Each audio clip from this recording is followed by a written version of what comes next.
The narcissist. Discard wasn't real. You never existed to them. The narcissist. Discard wasn't real. Not because they didn't leave. They did, but because you were never real to them in the first place. Here's what the discard actually reveals, and why it has nothing to do with you. You're trying to understand. What did I do wrong? Was I not enough? Did they find someone better? And the narcissist gives you reasons. You're too needy. You don't appreciate me. I need space. But here's what they're not saying. The version of you they're discarding never existed.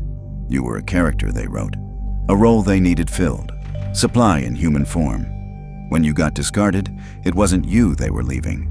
It was the function you served that stopped working. You weren't a person to them, you were a script. And when you stopped reading your lines, when you set boundaries, when you asked for reciprocity, when you stopped performing, the script broke. The discard isn't rejection. It's a director replacing an actor who stopped playing the assigned role. Here's the mechanism narcissists won't admit. From day one, they weren't seeing you. They were seeing a reflection, a mirror that showed them what they needed. Validation, admiration, control, supply.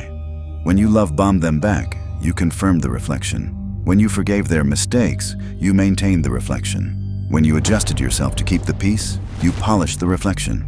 But the moment the reflection cracks, the moment you say this isn't working, or I need you to change, or I don't think you're capable of real love, you're no longer performing the function. And narcissists don't fix relationships with people. They replace broken mirrors. That's the discard. Not, I don't love you anymore, but the mirror broke. I need a new one. The discard feels brutal because you thought you were in a relationship. You thought your personhood mattered. You thought they saw you. They didn't. They never did. They saw a function. And when the function stopped working, they moved to the next supply source. This isn't about your worth. This is about their inability to perceive other humans as anything beyond utility. Therapy will tell you they have abandonment issues. They're afraid of intimacy. They need to heal. Shadow Vault tells you they're not afraid of intimacy. They're incapable of recognizing that other people exist as separate beings with internal lives. You weren't discarded because you weren't good enough.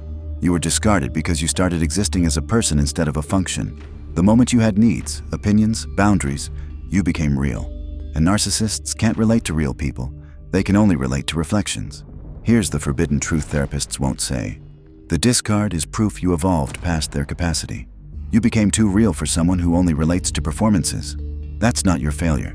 That's their ceiling. The discard wasn't them rejecting you. It was them revealing they never had the capacity to see you in the first place. You'll know you've integrated this when the discard stops feeling like rejection and starts feeling like liberation, not because you moved on, but because you realized they never knew you well enough to reject the real you. They rejected the character they created. You're still here, intact, real, capable of being seen by people who have the capacity to see. The discard wasn't an ending. It was a reveal. They showed you they were performing a relationship with a fantasy, and you're no longer available to play that role. If you've been discarded by a narcissist, drop "never existed" in the comments. This is the moment you realize their version of you died, but you're still here.